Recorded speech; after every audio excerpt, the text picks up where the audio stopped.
मैं Rinku Kumar KPS academy history में आपका फिर से अभिनंदन करता हूं। मैं फिर से वीडियो लेकर आया हूं जो अक्सर एग्जाम में सवाल पूछे जाते हैं वहां पर, जैसे टीजीटी, पीजीटी, आईएएस, पीसीएस और जीडी में। और इस प्रकार है, भारत सरकार अधिनियम 1919 किसके शासनकाल में बना था? ये लॉर्ड मिंटो।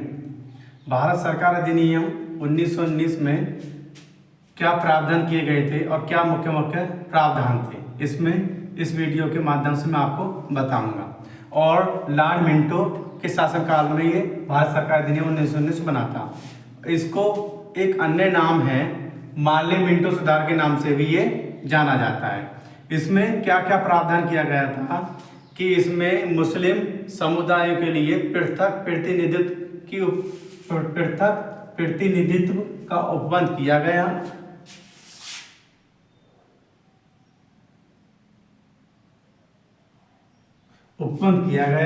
और पृथक निर्वाचन मंडल लागू किया गया। उसके बाद में भारत के जो प्रथम गवर्नर जनरल थे सत्येंद्र प्रसाद सिन्हा, लॉर्ड की उपाधि दी और उसके जो कार्यकारिणी के लिए नियुक्त किया गया। किसको? सत्येंद्र प्रसाद सिन्हा को। पृथक बजट को मत पर मतदान देने की अनुमति। पहले क्या था जो उसने करा था, जो तुम्हारा 1892 में था, जो शासनकाल लॉर्ड लैग्रांज ने जो बनाया था, उसमें बजट पर बहस करने की और प्रश्न पूछने की तो उसमें थी, पर मतदान डालने की कोई अधिकार नहीं था। और इसमें भारत सरकार अधिनियम 1919 में क्या प्रावधान कर दिया कि बजट पर जो पृथक मत पर ही मतदान देने की अनुमति दी गई। पहले अनुमति नहीं थी 1892 में, जो 1892 में जो भारत परिषद अधिनियम बना था उसमें अनुमति नहीं थी, और इसमें भारत सरकार अधिनियम 1919 में अनुमति दे दी गई, क्योंकि पृथक बजट मतों पर मतदान डालने की अनुमति दे दी गई। पहले प्रश्न पूछने का था और वोट डालने का अधिकार नहीं था, इस पे वोट डालने का भी अधिकार मिल गया। और एक बात और, इसमें अंग्रेजों की जो नीति थी, अंग्रेजों की नीति आप जानते हैं कि अंग्रेजों की नीति क्या थी कि जो भारत पर जितना से जितना टैक्स वहाँ से हासिल हो और पैसे ज़्यादा मिले और जितने से अधिक हम भारत पर शासन कर सके। क्या था इसका उद्देश्य अंग्रेजों का कि जो भी टैक्स या बजट या जो बनता था, जब प्रावधान गवर्नर जनरल या वायसराय जो भी सैनिक या सेनापति बनता था, तो वो कहाँ से चुना जाता था? इंग्लैंड से चुना जाता था, इंग्लैंड पार्लियामेंट से। जो सम्राट था या इंग्लैंड सम्राट, कुछ सम्राट के प्रावधान करते थे और कुछ उसके जो सदस्य परिषद गठन होता था उसके सदस्य करते थे, और वो पार्लियामेंट से पास होता था। वहाँ से पास होने के बाद में भारत पर आकर वो फॉलो रूल जो थे वो यहाँ पे रूल को फॉलो करते थे। भारतीयों में आके जो भारत हम लोग फॉलो उन रूल को करते थे। तो इनका मतलब ये था कि कंपनी या अंग्रेजी की जो नीति थी, भारत पर फूट डालो और राज करो। क्या नीति थी? फूट डालो और राज करो। यदि हम मुसलमानों के लिए पृथक निर्वाचन जो प्रतिनिधि अलग चुन दें और सिखों के लिए अलग और मुसलमानों के लिए अलग, ऐसे पद का हिसाब था। सिख क्योंकि जो सिस्टम था पहले जो एकजुट होकर आंदोलन चला था, भाई सिख, मुस्लिम, हिंदू, ईसाई जितने भी सिख आंदोलन चला था भारत का, वो एकजुट चला था, इसलिए स्ट्रॉन्ग है, क्योंकि एकता में सबसे ज्यादा शक्ति होती है। ये सिंपल सा फंडा है, जो एकता में इतनी बड़ी शक्ति होती है कि जो छोटा सा काम है या हार्ड काम है, यदि हम एक सदस्य एकजुट होकर मिलकर काम करें तो वो आसान हो जाएगा।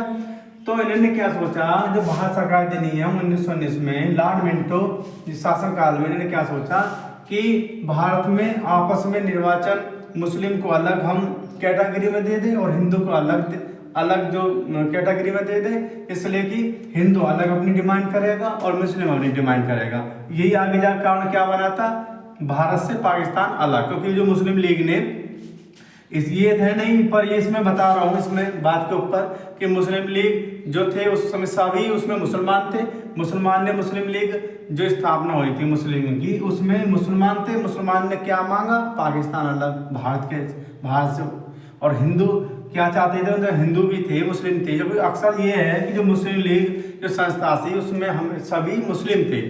तो ये धीरे धीरे कैटेगरी बढ़ चली गई, उनके दायित्व में ये अंग्रेज बढ़ाते गए, क्योंकि दायित्व बढ़ाते गए तो वो अपने अपने डिमांड को अलग अलग करते रहे, जिससे कि कारण आगे चलकर पाकिस्तान भारत से हिस्सा अलग हो गया।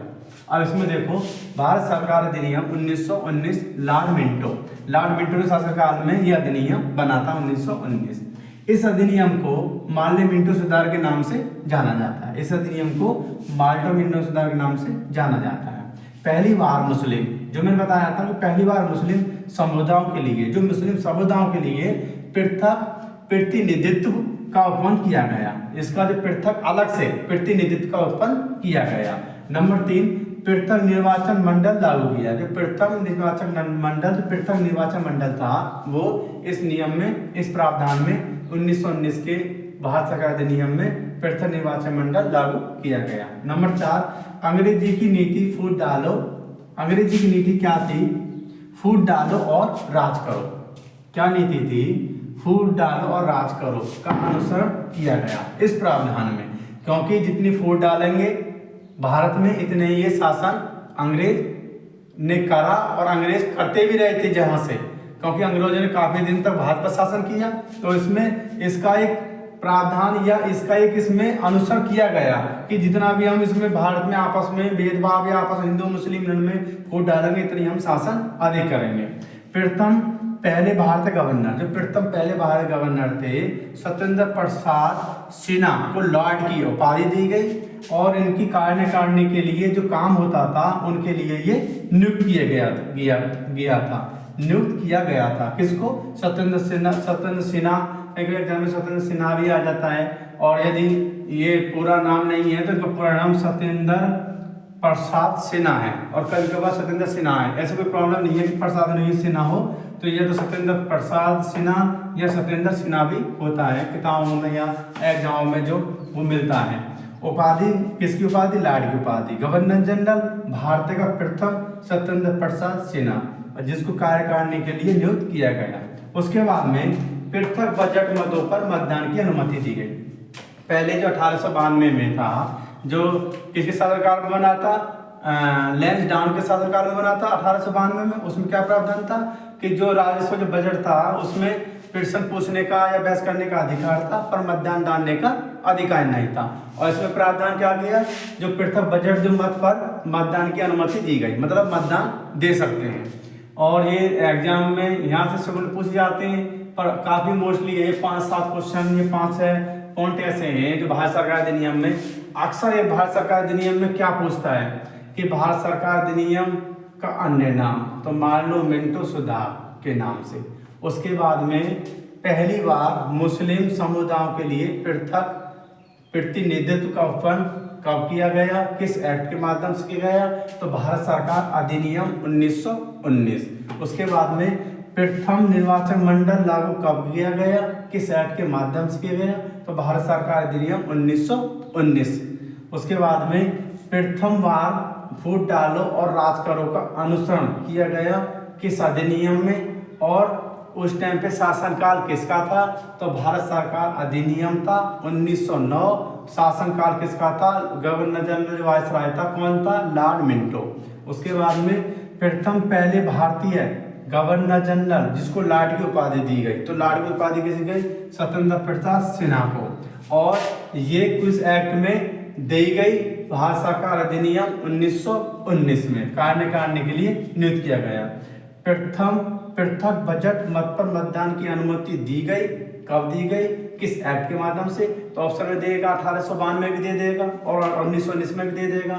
तो बहुत से बच्चे क्या करते हैं कि उसमें क्या था, उसमें स्पष्ट लिखा हुआ है जो भारत परिषद अधिनियम था जो 1892 में बना था, जो लैंसडाउन के शासनकाल में बनाया था, उसमें उस पर लिखा है कि राजस्व बजट पर बहस करने या प्रश्न पूछने का अधिकार था, लेकिन मत डालने का अधिकार नहीं था।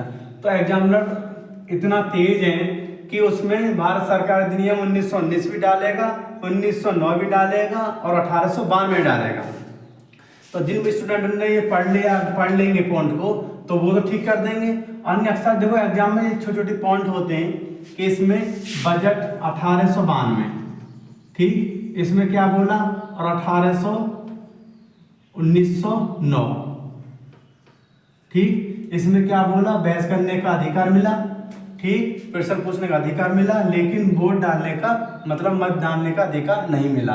इसमें 1919 में क्या मिला, इसमें मतदान यहाँ पे पृथक बजट मतों पर मतदान, जो बजट बनता था पृथक बजट बन जाता है राजस्व, उस पर वोट डालने का अधिकारी मिल गया, और वो जो पहले अधिकार थे वो थे। तो यहाँ पे मिस्टेक आती है, तो 1892 में कर देते हैं, और जो एग्जाम जो भी स्टूडेंट पढ़ लेता है तो 1919 में। स्पष्ट है, क्योंकि एक सिंपल सा फंडा है कि एग्जामिनर कभी भी क्वेश्चन धरेगा तो उसके इर्द गिर्द धरता है, और ऑप्शन भी उसके इर्द गिर्द धरता है, जिससे बच्चे काफी ऐसा है कि जब भी क्वेश्चन हमेशा इजी क्वेश्चन ही सबसे ज्यादा एग्जाम का एक फंडा है।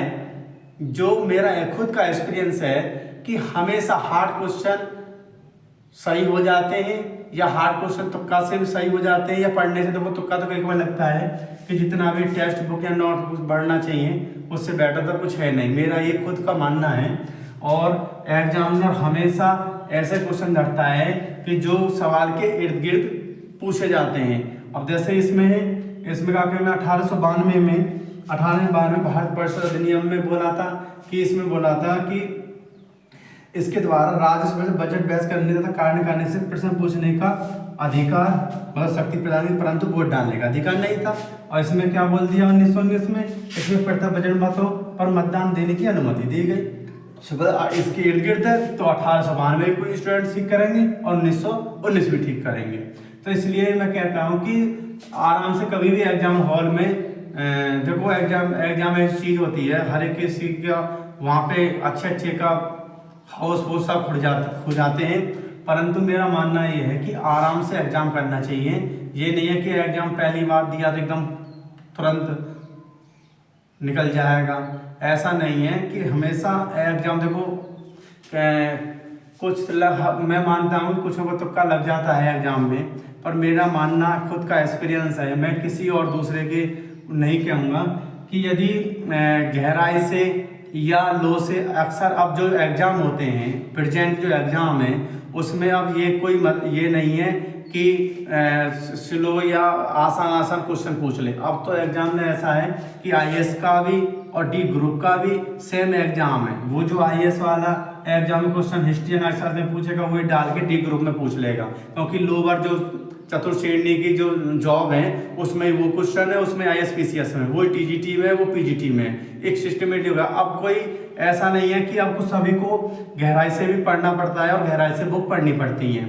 मेरा ये खुद एक्सपीरियंस है, मैं किसी को नहीं कह रहा, क्योंकि मैं इस बात को नहीं बता रहा। कोई भी कोचिंग सेंटर वाला या कोई यूट्यूबर वाला या कोई भी है, हर एक टीचर यही बताता है कि अब जो एग्जाम है वर्तमान के कोई उसमें फाउंडेशन नहीं है, वो कहीं कैसे क्वेश्चन पूछ सकते हैं, हार्ड ही पूछ सकते हैं। बीएससी वाला, एमएससी वाला, एमकॉम वाला, बीए वाला कहीं कुछ क्वेश्चन पूछ सकते हैं जो जीएस के अंतर्गत आते हैं। अब कोई नहीं है, इसलिए गहराई से आराम से एक सीक्वेंस से पढ़ना चाहिए और आराम से पढ़ना चाहिए और क्वेश्चन को देखना चाहिए कि क्वेश्चन क्या कहना चाह रहा है।